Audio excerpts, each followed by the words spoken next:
Olá, clubista! 9 de fevereiro de 2026 e a pauta de hoje é Corinthians de olho em jogador sul-americano. Mais Corinthians! Parece que agora vai fechar o name rights com um valor melhor. Quem será?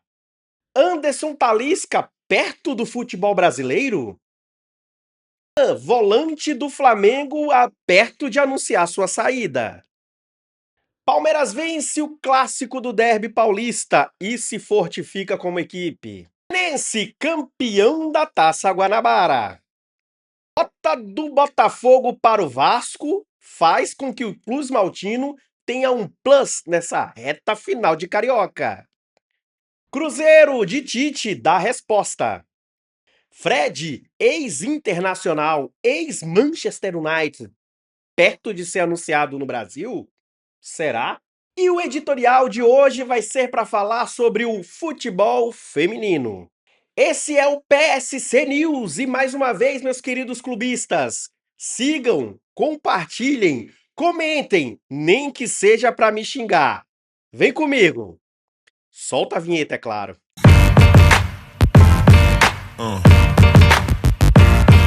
Yeah. Yeah.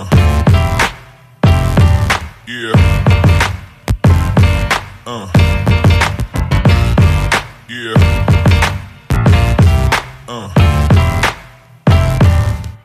E o Corinthians está de olho em Solari, do Racing. Obviamente, sempre no obviamente, que tem que ser por empréstimo, mesmo porque o Corinthians não tem condição financeira alguma de arcar com a transferência do atleta. O Racing pede 2 milhões ali para uma possível transferência por esse empréstimo.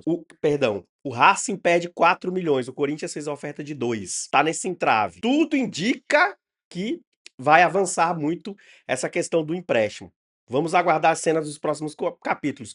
Corinthians perto de anunciar Solari do Racing como empréstimo. Continuando falando de Corinthians, o Corinthians está com tratativas avançadas para a troca do name rights. Todos sabemos que a Hypera Pharma, que pertence à Neoquímica Farmacêutica, paga 15 milhões mensais para o Corinthians. O que está tendo um pequeno problema é que, para o Corinthians trocar o names rights, tem que pagar a multa rescisória de 70 milhões. E quem está perto de ser o parceiro do Corinthians nessa empreitada é o PicPay. PicPay dos irmãos Batistas, da JBS. Corinthians sempre envolvido em muita política, hein? Eu espero que dê certo. Vamos ver, vamos aguardar. E o Anderson Talisca, hein, gente? Sempre tem esse rumor que o Anderson Talisca vai voltar pro futebol brasileiro. Estava jogando no time com o Cristiano Ronaldo. Saiu, inclusive, tem uma declaração dele que o pessoal pedia para ele segurar, né? Só segura, não faz muito gol, não. Porque a gente sabe por quê, né? Saiu, está no Fenerbahçe, mas aquele sonho, principalmente do Corinthians, de ter Anderson Talisca, acabou. Surgiu porque ele renovou com o Fenerbahçe em mais 2 anos. Então, Anderson Talisca não voltará para o futebol brasileiro. E falando sobre reforços ainda sobre Corinthians, o final de semana foi marcado sobre uma movimentação interessante do clube paulista. O Corinthians estava atrás do Alisson do São Paulo e o São Paulo fez todo aquele carnaval, precisamos de dinheiro, me dá 1 milhão. Enfim, Corinthians foi pro mercado, inclusive está prestes a anunciar Alan, o volante que já jogou no Fluminense, já jogou no Atlético Mineiro, que está no Flamengo. O Corinthians está prestes a anunciar o Alan por empréstimo. O Corinthians foi ao staff do jogador, foi até o Flamengo e as partes entraram em acordo. Então, o Corinthians sai do Alisson, que super valorizado ali pelo São Paulo, era um pedido do Dorival, e entra pro Alan. Eu chamo de Alan, outros chamam de Alan. Eu, como corintiano, gostei? Não sei dizer muito bem. Tendo em vista que o Martinez retornou depois que os jogadores fizeram uma vaquinha para pagar o resgate dele de R$ 400 lá da Venezuela. Ele retornou e, assim, é um pitbull que nós temos. Inclusive, ele fez muita falta ontem no jogo, né? Se tivesse o Martinez, eu não ia ver Marlon Freitas, que nunca jogou em lugar nenhum, esbravejar tanto. Mas, ditas situações, Corinthians perto de anunciar Alan ou Alan. E continuando falando sobre o Corinthians, sobre o futebol paulista, Ontem tivemos o clássico, Corinthians e Palmeiras na Neoquímica Arena, um jogo extremamente controlado pelo Corinthians, o Corinthians muito bem na partida, uma partida que eu nunca vi o Corinthians tão bem há tanto tempo, principalmente em clássico, mas tem aquela situação, quando o Corinthians está muito bem, você pode ter certeza que ele vai perder, e foi o que aconteceu. Independente do pênalti perdido pelo Memphis Depay, o Corinthians fez uma partida muito boa, controlou muito bem, o Palmeiras com um banco absurdo, com jogadores absurdos, venceu a partida, em um chute, onde a zaga do Corinthians não recompôs bem. Mas foi um clássico legal, foi um clássico interessante.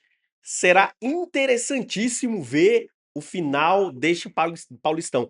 Porque assim, agora parece que depois que o Corinthians ganhou do campeonato passado, que os outros times também vão dar mais importância. Porque Campeonato Paulista é para ser dado importância. Não é um paulistinha, é campeonato e é para entrar para se ganhar. Então o Palmeiras ganhou o clássico, fortificou o time. Isso é muito importante para a moral do time, para a moral do Abel, que muitas especulações estavam acontecendo sobre Arthur Jorge, sobre o Abel desgastado com a torcida, com a diretoria, mas essa vitória dentro da casa corintiana fortifica sim o Palmeiras, engrandece o elenco palmeirense. Fluminense, campeão da Taça Guanabara. Aqui o Fluminense tem voz. Aqui no PSC o Fluminense tem voz. Enquanto nós vemos aí a Flapress anunciando, dando pouca importância que o Fluminense ganhou a Taça Guanabara, aqui nós damos. Parabéns, Fluminense, o time mais consistente hoje dos cariocas. Coloco abaixo do Fluminense o Botafogo e o Flamengo. Um pouco o Flamengo, porque tem um elenco que tem, o Flamengo está sofrendo com situações físicas e depois que isso ajustar, não tenho dúvida que estará lá entre os tops brasileiros. Mas hoje o Botafogo está muito bem redondo, está muito bem. O jogo contra o Grêmio só esclarece que o que falta ao Botafogo é um sistema defensivo mais coeso, mas é um time muito envolvente do meio pra frente. É um time muito legal de ver. Inclusive, de assistir os jogos do Botafogo é interessante. Mas o Fluminense hoje é o melhor time do Rio e parabéns, Fluminense, campeão da Taça Guanabara. Seguindo no futebol carioca, Botafogo perde pro Vasco de Diniz. Quem diria? Como diz as estatísticas, né, de 40 jogos o Vasco tinha perdido 39, então agora de 41 jogos o Vasco perdeu 39 e ganhou 2. Então o Vasco volta a vencer depois de muitos anos, venceu um clássico carioca que é importantíssimo para essa reta final de carioca. E aquela, né? Um campo muito ruim em São Januário, um jogo difícil de assistir. Olha hoje, no futebol de hoje, nós temos as condições de campo que tinha lá em São Januário é vergonhoso. É vergonhoso para o torcedor do Vasco, é vergonhoso para o futebol do Rio de Janeiro. Mas, ditas situações, o Vasco depois de 3 anos praticamente, vence. Quase derrubei o microfone aqui, mas não derrubou não. O Vasco venceu. E até dá um. Meu Deus do céu. Vasco ganhou. E vamos pro futebol mineiro. Vamos falar de Adenor, vamos falar de Tite e vamos falar de Cruzeiro. O Cruzeiro ganhou do América. Um jogo com muita pressão, principalmente em cima do treinador. Mas o que me espanta é que a situação que as pessoas colocam o Tite. O Tite no Corinthians, antes ele ser o Tite do Corinthians, ele foi eliminado pelo Tolima. O Tite, antes de ser o Tite do Corinthians, ele veio de um trabalho muito difícil em 2004, no Corinthians, onde realmente só ganhava de 1-0. Então, assim, eu acredito, eu vejo o Tite como um treinador excepcional, mas eu entendo que não tem muita paciência com ele. E o Tite precisa de paciência, porque ele precisa trabalhar para que o elenco entenda a filosofia de jogo dele. Então, dito tudo isso, o Cruzeiro tem umas peças excepcionais que vão se encaixar com o trabalho do Adenor. Inclusive, ele até brigou ontem lá com o filho, né? Mas, segundo ele, nada que não possa ser resolvido dentro do vestiário. Mas Cruzeiro vence, afasta um pouco da pressão, que inclusive há o rumor de que o Cruzeiro já estava buscando outros técnicos aí para substituir o nosso querido Tite. Mas Cruzeiro venceu. Vamos aguardar para ver se o Tite fica até depois do Carnaval. Vamos ver. Eu digo que se perder de novo pro Atlético Mineiro, vai ser difícil segurar. E vamos falar do Fred. Quem lembra do Fred? Fred, ex-internacional, Fred, ex-Manchester, Fred que está no Fenerbahçe. O Fred, ele foi sondado pelo Flamengo. O Flamengo quer todo mundo, né? O Flamengo tá fazendo uns movimentos no mercado bem interessantes. Enfim, quer todo mundo o Flamengo e tá dando oferta para todo mundo. A última notícia também que tive aqui, o Flamengo fez oferta pro Luiz Henrique, que está no Zenit. Luiz Henrique, ex-Botafogo, Luiz Henrique, ex-Fluminense. O Flamengo fez oferta pelo Fred, mas parece que não agradou muito o Felipe Luiz.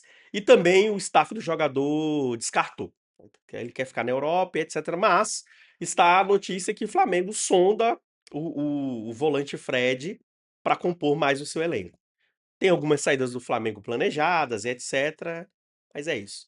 Quero também dar uma informação, não está inclusive nem na pauta de hoje, antes que eu anunciei.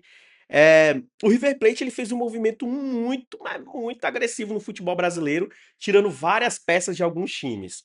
Aníbal Moreno do Palmeiras, o Vinha do Flamengo, Fausto Vera do Atlético Mineiro. Pois bem, no último jogo agora que teve do River Plate contra o Tigres, o River Plate levou uma saraivada de 4. E na maioria dos. Ó, o Fausto Vera foi expulso. O Aníbal Moreno entregou uma bola. E o Vinha era uma Avenida Vinha. Então, assim, é muito interessante ver esses jogadores que os clubes brasileiros comparam por milhões. Inclusive, o Corinthians, na época do Fausto Vera, entrou muito bem com o Vitor Pereira, mas depois se demonstrou aquele jogador que não tem muita versatilidade. O Aníbal Moreno, da mesma forma, com o Palmeiras, sempre muito expulso, sempre deixando o time na mão. E o Vinha machucou, né, e não conseguiu dar sequência, mas é um bom jogador, o Vinha é um bom jogador. Mas eu queria deixar só essa pequena observação que o River Plate que fez um movimento agressivo no futebol brasileiro, pegou esses jogadores que estavam no futebol brasileiro e aí levou um revés absurdo nesse final de semana com esses mesmos jogadores, com falhas deles, falhas pessoais desses jogadores. Vamos falar do editorial de hoje. O editorial de hoje é para falar sobre o futebol feminino. Tivemos a Supercopa Feminina entre Corinthians Corinthians e Palmeiras. O Palmeiras ganhou nos pênaltis. A final foi disputada em Barueri. Todos nós sabemos que a Arena Barueri, a Arena Crefisa Barueri. O Palmeiras, no caso, a Crefisa, reformou todo o estádio, enfim, ficou um estádio interessante, obviamente, com grama sintética. Mas o que eu quero falar do futebol feminino é a falta de investimento e como a principal emissora que transmite o campeonato, que quando faz as suas convenções anuais de transmissões, fala que o campeonato feminino, Copa do Mundo. Só que não é um investimento que a Globo, por exemplo, está fazendo. A Globo está transmitindo, está ganhando patrocínios, mas não paga nada aos clubes. E o que me deixa triste, falo para vocês tristes, é que os jornalistas que levantam a pauta do futebol feminino não levantam isso nos programas da Globo. Já que é liberdade de expressão, eu queria ver realmente que isso acontecesse nos programas esportivos da Globo. Igual acontece, por exemplo, na Cazé TV. Vamos falar da Cazé TV. A Cazé TV é aberto para que os comentaristas falem realmente o que eles entendem como certo ou como errado. Já na Globo, totalmente fechado. Inclusive, não sei se vocês acompanharam a entrevista da Leila Pereira para a jornalista que lacra sempre falando sobre isso, sobre investimento no futebol feminino. E aí o investimento passa também da emissora que ela trabalha. Se a emissora que ela trabalha não paga nenhum real, fica muito difícil que os clubes sustentem grandes situações para o futebol feminino se não há investimento. Principalmente da principal emissora que transmite o campeonato feminino. Então o editorial hoje é para falar que os comentaristas da Globo não colocam a verdade sobre o futebol feminino. E esse foi o PSC News de hoje, meus queridos. Mais uma vez eu peço que se inscrevam, comentem. Comentem nem que seja para me xingar, mas comentem, participe. E até a próxima.